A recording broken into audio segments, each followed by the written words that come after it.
Today, we're learning how to crop a video in Filmora to remove unwanted areas and focus on the important parts. Let's jump right in. First, import your video into the timeline and make sure the clip is selected. Now, look just above the timeline. You'll see the crop button. Click on it, and a new cropping window will open. In this window, you can manually adjust the crop area by dragging the edges to remove unwanted parts of the video.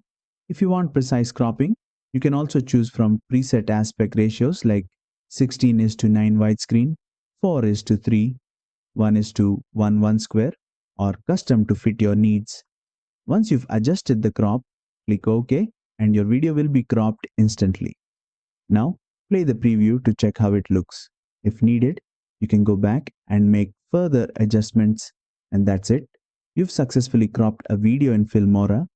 Whether you're removing distractions or adjusting framing, this tool makes it super easy. If this tutorial helped, don't forget to like, share, and subscribe for more quick Filmora tips.